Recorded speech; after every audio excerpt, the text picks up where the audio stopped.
اعوذ باللہ من الشیطان الرجیم بسم اللہ الرحمن الرحیم. تمام تعریف خدا برتر کی درود و سلام محمد و آل محمد. ناظرین کرام، خاور رضا نقوی قائم ٹی وی کی خصوصی نشریات بی بی معصومہ قم اور امام رضا کے پروگرام کے ساتھ آپ کی خدمت میں حاضر ہوا ہوں. اور ہماری خوش نصیبی ہے آج ہم قم میں موجود ہیں، اور یہ وہ خاص ایام ہے جو کہ بی بی کے منسوب ہے بی بی سے. اور آج ہم ہمارے مہمان ہمارے اسٹوڈیو میں جو موجود ہیں، بلکہ ہم ان کے گھر پہ موجود ہیں جو ہمارے مہمان ہیں قم میں. تو آقا حیدر تقوی صاحب جو کسی بھی تعارف کے محتاج نہیں ہیں، ہم نے ان سے خصوصی ٹائم لیا، انہوں نے ہمیں ٹائم دیا قائم ٹی وی کے اس پروگرام کے لیے. ان کے بے حد ممنون ہیں کہ وہ ہمارے اس پروگرام کے لیے انہوں نے ہمیں ٹائم نکالا اور ہم آج ان کے گھر پر موجود ہیں. تو آئیے جانتے ہیں ان سے بیوی کے حوالے سے کچھ باتیں جانتے ہیں جو خاص انہی کو ہی لقب ملے اور انہی سے ہی منسوب ہیں. آئمہ نے بہت ساری باتیں ان کے لیے کی ہیں، تو آئیے جانتے ہیں قبلہ سے وہ اس بارے میں کیا کہتے ہیں. جی قبلہ السلام علیکم. وعلیکم السلام ورحمۃ اللہ. حضور، آپ سے ہم یہ جاننا چاہیں گے کہ ہم قم میں موجود ہیں اور آپ ماشاءاللہ سے یہاں پر بہت عرصے سے موجود ہیں اور بہت خدمات ہیں آپ کی. تو آپ یہ مجھے بتائیے گا کہ بیوی کے حوالے سے آئمہ نے بہت ساری باتیں کی ہیں، تو ان میں سے کچھ چند جو آپ چاہیں وہ ہمارے قائم ٹی وی کے ناظرین کے لیے بتائیے. اعوذ باللہ من الشیطان الرجیم. بسم اللہ الرحمن الرحیم. امہ سادات سلام علیک، روح عبادات سلام علیک. یہ ایک ایرانیوں کا شعار ہے کہ جب وہ ولادت بیوی ہوتی ہے، شہادت بیوی ہوتی ہے، تو اس کے در پر آ کر یہ سلام اسی طریقے سے کرتے ہیں. واہ سبحان اللہ. امہ سادات سلام علیک. واہ. سادات کی پھوپھی، امّے کہتے ہیں پھوپھی کو، سادات کی پھوپھی تجھ پہ سلام. واہ. اور دوسرا سلام اس سے وزنی ہے کہ روح عبادات سلام علیک. واہ. تیرے پاس جو عبادت کرے گا اس کی روح تو ہو. واہ سبحان اللہ. اب یہ کس طریقے سے یہ جملہ بن کے آیا، میں نے معصوم کے ذہن سے تو نہیں سنا، لیکن جتنے بھی بڑے بڑے علماء مراجع آتے ہیں وہ یہی سلام پہلے کرتے ہیں. امّ سادات سلام علیک، روح عبادات سلام علیک. سبحان اللہ. یہ معصومہ پہ سلام کا سلسلہ مراجعوں کا نہیں ہے، بلکہ یہ عصمت سے شروع ہوا ہے. سبحان اللہ. امام رضا علیہ الصلوۃ والسلام نے، یہ دو امامزادے ایسے ہیں جن پر اماموں نے سلام کیا ہے. واہ. ایک تو ابو الفضل علیہ الصلوۃ والسلام، واہ. کہ جس کے لیے امام سجاد علیہ الصلوۃ والسلام نے یہ کہہ کے سلام شروع کیا جو زیارت ابو الفضل میں ہے کہ آپ پر سلام ہو کہ جو ملائکہ کا سلام آپ پر ہے. واہ واہ سبحان اللہ. اور 6 صفتیں مولا عباس کے دربار کی بتائی تھی کہ تجھے سلام کرنے آئے گا اس کو یہ 6 صفتیں مل کے رہیں گی. واہ. اور ان میں سے یہ ہے کہ ذنبن الا غفرتہ، جو عباس کی زیارت کو آئے گا اللہ اس کے گناہوں کو بخش دے گا. عدوًا الا دفعتہ، یہ زیارت ابو الفضل عباس میں لکھا. اس لیے وہ رفع کا دستور ہے کہ امام حسین کے پاس جانے کے وقت میں پہلے عباس کے پاس جائیں پھر حسین کے پاس. اللہ کیا چیز ہے اس میں 6 صفتوں میں، عدوًا الا دفعتہ، ہمًا الا فرجتہ، یعنی ساری چیزیں عباس دے رہا ہے. اس کا معنی یہ ہے کہ پھر امام حسین کے بعد کیوں جائیں. جواب ملا کہ جب 6 چیزیں عباس نے دے دی جو زندگی کی ضروری چیزیں ہیں، تو پھر اب حسین علیہ السلام کے پاس معرفت کے لیے جائیں. واہ واہ. نیت خالص ہو جائے کہ سب کچھ تو مل گیا، اب کس لیے جا رہا ہے. اب حسین سے کہے کہ تو اپنی معرفت ہمیں دے دے. واہ سبحان اللہ. تو پہلا امامزادہ ہے جس کو امام سجاد علیہ السلام نے اس طریقے سے سلام کیا. سبحان. امام صادق علیہ السلام نے ایسے ہی سلام کیا ہے، مولا عباس علیہ السلام. ورنہ کوئی دوسرے امامزادوں کو اس طریقے سے اس ٹائٹل سے سلام نہیں کیا گیا. حالانکہ عبدالعظیم حسنی وہ بہت ہی العزم امامزادے ہیں، لیکن ان کے لیے یہ سلام کسی معصوم سے منسوب نہیں. سبحان اللہ. یہ سلام صرف اور صرف امام رضا نے اپنی بہن کریمہ اہل بیت معصومہ قم کو رکھا ہے. اور یہ سلام پھر اتنا مشہور ہوا کہ ہر امامزادے کے پاس یہی سلام ملتا ہے، صرف اس کا نام لگا دیا جاتا ہے، وہاں معصومہ کا نام نہیں ہوتا ہے. جیسے عبدالعظیم حسنی کے لیے یہی سلام پورا ہے، اس میں بجائے فاطمہ کے عبدالعظیم کہا جاتا ہے. لیکن ہے معصوم قم کے لیے. تو جب معصوم قم کو یہاں دفن کر دیا تھا تو ایک مکان تھا، یہ باغ تھا، اس میں کسی شیعہ کا مکان تھا، اس میں دفن کر دیا تو لوگ دروازے کے باہر کھڑے ہو کے سلام کرتے تھے. کیونکہ جب بی بی ادھر آئی تو موسیٰ اشعری جو تھا وہ ننگے پیر آیا تھا ساوے لینے کے لیے، اور وہ یہ کہتے ہیں کہ وہاں معصوم قم کو زہر دے دیا تھا، جو بھائی شہید ہو گئے تھے. تو یہاں سے قم سے ایک پوری ٹیم گئی تھی معصومہ کو لینے کے لیے. اس میں موسیٰ اشعری تھا، وہ سردار تھا. تو جس جگہ پہ ستیہ کہلاتا ہے وہ مدرسہ ہے، دینی وہ جگہ بھی ہے عبادت کی، بی بی کی، جس جگہ پہ 17 دن تک یہاں رہی قم میں، اور 23 ربیع الاول کو یہ قم میں وارد ہوئی ہیں. اور ان کی شہادت جو ہے وہ 17 دن کے بعد ہوئی ہے. تو اسی حساب سے یہ شہادت منائی جاتی ہے ان کی. تو موسیٰ اشعری جو تھا اس نے یہ دستور دے دیا تھا کہ یہ جو ستیہ محلہ ہے اس کے مرد جو ہے نا وہ اس میں نہیں آئیں گے جب تک معصومہ ہے. تو جس گھر میں بی بی رہتی تھی اس کے چاروں طرف گھر والے اپنے مکان خالی کر کے اور باہر سونے لگ گئے تھے، کیونکہ اس کے بارے میں یہ تھا کہ یہ بنت امام ہے. پہلی صفت تو یہ کہ امام کی بیٹی ہے، اخت امام ہے، امام کی بہن ہے، امت امام ہے، امام زمانہ کی پھوپھی یعنی امام جواد کی سگی پھوپھی. دوسری بات ان کی سب سے بڑی مہم یہ ہے کہ ان میں یہ خصوصیت تھی کہ یہ کسی اپنے مشن سے نہیں آئی تھی، بلکہ یہ دفاع امامت کے لیے آئی تھی. جیسے دفاع دین کے لیے اور امامت کے لیے زینب شام میں گئی تھی. زینب کو تو کربلا میں مر جانا تھا، اتنا حادثہ دیکھ کے کہ حسین کی شہادت، بھائی ختم ہو گیا، لیکن منصب اتنا عظیم تھا کہ زینب اسے اٹھا کے لے جا کے جو کام امیر المومنین نے تلوار سے کیا تھا وہ زینب نے زبان سے کیا، اور یزید کی حکومت کو شام میں گرا کے واپس آئی. اور حسین علیہ السلام کو رپورٹ دی کہ بھائی میں گرا ہی نہیں، میں نے بنی امیہ کی حکومت کو پاش پاش کر دیا. اور اس سے بڑی پاش ہونے کی بات یہ تھی کہ جب وہ سر نے قرآن پڑھنا شروع کیا تو جو اس کی زوجہ تھی یزید کی ہند وہ امام حسین کی کنیز تھی اور اسے آزاد کر دیا تھا. عبداللہ ابن عامر کی بیٹی تھی، وہ بیماری میں آئی تھی، شفا ہو گئی تھی، اس کو معاویہ نے یزید سے منسوب کر دیا تھا اور یزید کی بیوی ہو گئی. تو اس کے ذہن میں حسین کی قرات کی آواز تھی. جب مدینے میں امام حسین قرآن پڑھتے تھے تو وہ سنتی تھی. تو جب شام کے بازار دربار میں امام حسین کے چہرے پر چھڑی مارنے لگا تو حسین نے قرآن شروع کر دیا. تو اس عورت نے پردے کے پیچھے سن کے کہا کہ یہ تو صوت قرآن میرے امام کی ہے، یہ تو میرے امام کی بات. تو اس نے کہا کہ بھلے یہ حسین کی آواز، کا حسین کہاں سے آ گئے ظالم کیا، کہ وہ تو نہیں آ سکا، اس کا سر آیا. اور کون ہے؟ کہ اس کی بہن بھی ہے. تو وہ چادر پھینک کے باہر آ گئی یزید کے سامنے، لوگوں کے سامنے. تو یزید نے اپنی آبا ڈال دی، اس نے آبا کو اٹھا کے پھینک دیا. کتنی عظیم خاتون تھی، یہ کہہ کے پھینکا کہ شرم کر، رسول کی بیٹی بے پردہ اور میں اس کی کنیز باپردہ. اس کی معلوم ہے یہ اولی حملہ تھا زینب کا جو بنی امیہ کو گرا دیا، جس پہ یزید تیار ہو گیا کہ ان کو آزاد کروں گا، ان کے رکھنے تو مرنا وہیں لا کے اس مکان میں گرا کے مارنا چاہتا تھا. جب رقیہ بنت سکینہ بنت حسین کی شہادت ہوئی اسی ایام میں، تو ایک تو بی بی وہ تھی جو کہ امام حسین علیہ السلام نے اسے اپنی امانتیں دے کے بھیجا تھا. تنہا زینب تھی جسے جب جانے لگے تو امام سجاد کی جگہ اسے بنا کے گئے تھے اپنا امین امام حسین علیہ السلام کہ تو امامت کو بچانا، کیونکہ زینب نے کربلا میں امامت کو بچایا ہے. سید سجاد کو جب قتل ہو رہے تھے تو خود اپنے آپ گرا دیا تھا. ایک تو معلوم ہو کہ ولایت کی دفاع سے شخصیت بڑھ جاتی ہے. دوسری دفاع جو تھی وہ معصوم قم نے مدینے سے چل کے کی تھی، کیونکہ امام کاظم علیہ السلام کے 18 بیٹیاں تھیں اور بہت سی بہنیں اس کے بعد میں آئیں. لیکن یہ بی بی چونکہ ایک ماں اور ایک باپ تھے، ماں ایک ہی تھی ان کی اور امام رضا کی، 2 بھائی اور 1 بہن، یہ ایک ہی ماں سے تھے.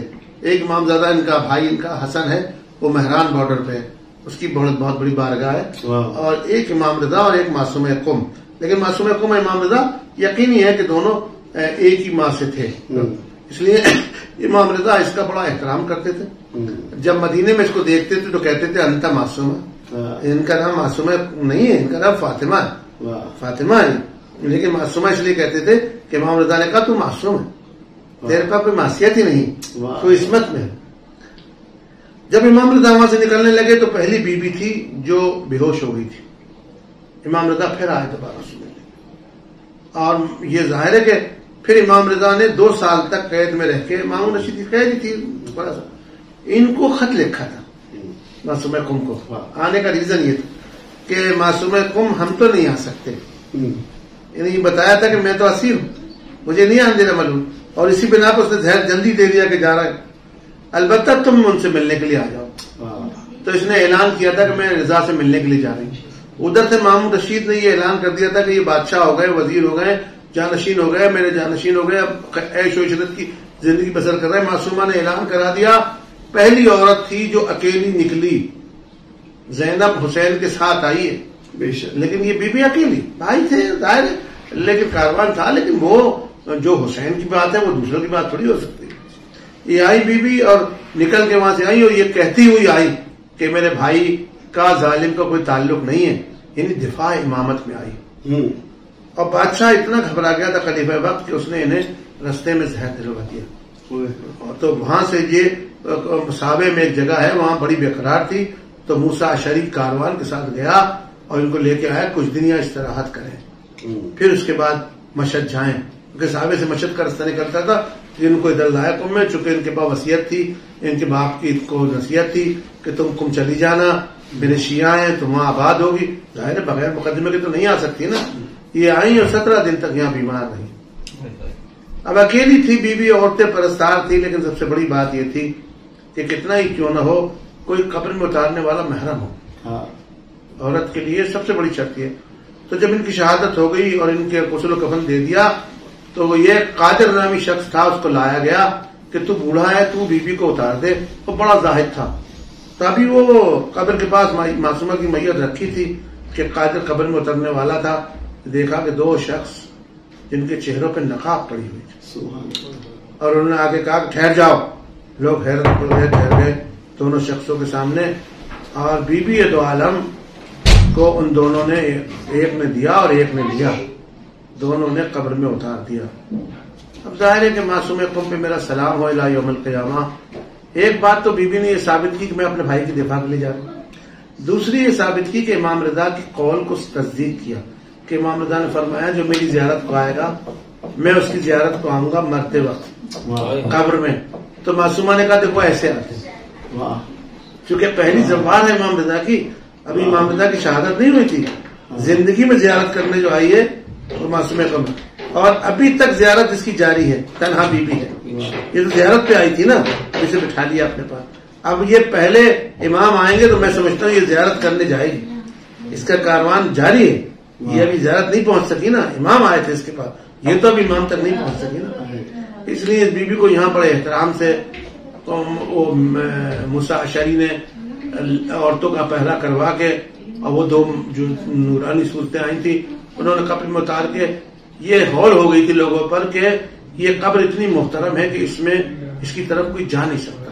اس قدر جلال تھا معصوم قم کا، اور اس قدر اس کا بکا تھا امام حسین علیہ السلام پر کہ تاریخ میں ہے کہ کسی نے صبح آ کے علی اصغر کا ذکر کر دیا تھا تو شام تک معصومہ کے آنسو بند نہیں ہوئے. اس قدر کریمہ ہے. پھر لوگ باہر دروازے کے باہر کھڑے ہو کے کمرہ بنا دیا تھا، وہاں سلام کر کے چلے جاتے تھے. تو پھر امام رضا کے پاس جو سلام کرنے والا تھا وہ گیا تو امام نے فرمایا ہماری ایک امانت تمہارے پاس ہے، اس کا احترام کرتے ہو؟ کہ مولا کون؟ کا ہماری بہن معصومہ. کا مولا ہم دور سے سلام کا نہیں، یہ زیارت لے کے جاؤ اور یوں سلام کرو.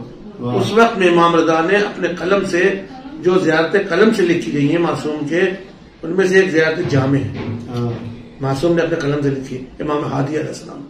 دوسری زیارت امین اللہ ہے جو امام سجاد علیہ السلام. تیسری زیارت امیر المؤمنین ہے جو امام ہادی نے 300 نگہبان بھیجے تھے متوکل نے امام ہادی کے ساتھ جب وہ اپنے جد کی زیارت کرنے نجف آئے تھے. تو اس وقت میں امام نے پڑھی وہ زیارت مطلقہ امیر المؤمنین. اور تیسری چوتھی زیارت جو ہے وہ یہ معصوم قم کی ہے، جس کو امام رضا علیہ السلام نے فرمایا، یوں شروع کیا امام رضا نے، فرمایا کہ تسبیح زہرا پڑھا کرو. اب تسبیح زہرا اگر ویسی ہو جاتی تو یہ ہوتا کہ اس تسبیح میں اس میں کوئی فرق نہیں ہے، لیکن امام رضا نے تھوڑا فرق کر دیا کہ تسبیح زہرا جو ہے اس میں پہلے 34 مرتبہ اللہ اکبر ہے، پھر سبحان اللہ ہے، پھر الحمدللہ ہے جی، پھر الحمدللہ پھر سبحان اللہ. لیکن اس تسبیح میں پہلی شرط یہ اللہ اکبر، اور پھر اس کے بعد الحمدللہ، پھر اس کے بعد سبحان اللہ، پھر اس کے بعد الحمدللہ ہے. پہلے اللہ اکبر، پھر سبحان اللہ، پھر الحمدللہ. یہ مختلف ہے تھوڑا سا تسبیح زہرا سلام اللہ علیہ میں اور تسبیح معصومہ قم میں. اور امام رضا نے کہا پہلے یہ پڑھو 34 مرتبہ یہ، 33 مرتبہ ہو، 33 مرتبہ ہو، مرتبہ لا الہ الا اللہ، اور پھر پڑھتا ہے پھر یہ کہو کہ السلام علی آدم صفوۃ اللہ. سبحان اللہ. آدم سے شروع کیا، یعنی امام رضا کا یہ اشارہ یہ تھا کہ اگر تمہیں آدم کو سلام کرنا ہے تو معصومہ کے پاس آ جائے. السلام علی نوح النبی اللہ. اگر تمہیں نوح کو سلام کرنا ہے، جیسے آپ کسی کو لیٹر ڈالو گے، اور یہ ہمارے ایک دستور ہے کہ اگر امام زمانے کو خط لکھو تو کہا یہ کہو یا حسین بن رو. حسین بن رو کو دیا جا رہا ہے نا، تو امام رضا نے کہا اگر آدم کو سلام کرنا ہے تو معصومہ کو دے دو، نوح کو سلام کرنا ہے تو فاطمہ معصومہ کو دے دو، ابراہیم کو سلام کرنا ہے تو معصومہ کو دے دو. سبحان اللہ. پھر اس کے بعد اس زیارت میں بہت سارے نشے و فراز ہیں، لیکن سب سے بڑی بات اس میں یہ ہے کہ امام رضا نے اس میں 14 معصومین کو مخاطب کر کے سلام کیا. آدم صفوۃ اللہ تو غائب ہیں، لیکن امیر المومنین کو جب سلام کیا تو مخاطب میں کیا. حضرت زہرا کو سلام کیا تھا. پھر دوسری صفت اس کی یہ ہے کہ پہلے فاطمہ کا نام لائیں پھر علی کا نام لائیں علیہ السلام کا. السلام علیک یا بنت فاطمہ و خدیجہ. پھر اس کے بعد کہا السلام علیک یا بنت امیر المؤمنین ولی اللہ. یعنی امیر المؤمنین کے نام کو فاطمہ زہرا کے نام کے بعد رکھا ہے امام رضا نے. امام رضا نے اپنے زبان سے لکھ کے دیا، اپنے قلم سے ایسے پڑھا کرو. اور اس میں چوتھی خوبی یہ ہے، ہزاروں ہیں. یا فاطمہ، پھر سلام کے بعد کہتے ہیں یا فاطمہ اشفعی لی فی الجنہ. امام رضا نے کہا کہ تو جا کے یہ کہا کر اس سے، جب زیارت پڑھ چکے، جب سب معصومین پہ سلام دے چکے، ان تیرا سلام پہنچ گیا، اب بی بی سے کہہ تو کیا کہہ رہا ہے، یا فاطمہ اشفعی لی فی الجنہ، فاطمہ میری سفارش بہشت میں کر دے. حالانکہ انسان کے پاس بہشت سے پہلے اور مراحل ہے، موت ہے، احتضار ہے، بہت ساری چیزیں. امام رضا بتا رہے ہیں جو معصومہ تک پہنچ گیا اس کے پاس یہ مشکلات برطرف ہو جائیں گی. اس لیے کہا گیا کہ امام صادق علیہ السلام کا فرمان ہے کہ اگر کوئی اعصابی لحاظ سے پریشان ہو تو وہ معصومہ قم کی زیارت کو آ جائے. کسی کو سکون نہ ہو تو اس بی بی کے حرم میں آ جائے. آج بھی ہزاروں کے لیے علم کا، سارے علوم کا مرکز یہ بی بی کی ذات بنی ہوئی ہے. بغیر مانگے ہوئے جو ضرورت ہے وہ دینا اس کریمہ کی بات ہے. سبحان اللہ. اس لیے خدا آپ کو ہمیں توفیق دے کہ ہم یہاں پہ آنے کے بعد کچھ نہ کچھ لے کے جائیں. مقصد یہ کہ لینے سے مراد یہ کہ اگر آپ نے دودھ لیا اور چھلنی میں لے لیا گر جائے گا. آپ کو تنخواہ ملتی ہے تو کتنی چھپا کے رکھتے ہو کہ چور نہیں لے جائے. ابھی وہ بہت بڑی تنخواہ ملی ہے، TDA ملا ہے، اب یہ شیطان رستے میں لگ گیا ہے. کبھی غیبت میں لے جائے گا، کبھی جھوٹ میں لے جائے گا، کبھی حسد میں لے جائے گا. ان چیزوں کو اسے چھپا کے رکھیں جو عطا ان کی ہوئی ہے. اور ان کا وعدہ اپنی جگہ پہ سچا ہے. ان سے اچھا وعدہ کون پورا کر سکتا ہے؟ یہ دشمن سے کریں تو پورا کریں، آپ ہم تو ان کی دوستی کا ادعا کرتے ہیں. اس لیے یہ ابھی آپ آئے ہیں، اب آپ کے ان کی دوستی ہو گئی. اب آپ جب بھی انہیں پکاریں گے جواب دیں، پہچان لیں گے کہ وہی ہے جو ہمیں بلا رہا، وہی جو ہماری زیارت کو آیا تھا. جی حضور، بہت آپ کا شکریہ. بےانتہا آپ نے خوبصورت گفتگو فرمائی بی بی کی شان میں، اور ہمارے ناظرین بہت دیکھ کے مستفید حاصل کریں گے، کیونکہ یہ زیارت کے بارے میں، اس زیارت کے بارے میں لوگوں کو پتہ ہونا چاہیے یہ کتنی خاص زیارت ہے. تو آپ کا بہت بہت شکریہ قائم ٹی وی کی پوری ٹیم کی جانب سے. اور ناظرین، اب ہمارے پروگرام کا وقت ختم ہوتا ہے. اپنے میزبان خاور اعظم نقوی کو اجازت دیجیے. دیکھتے رہیے قائم ٹی وی.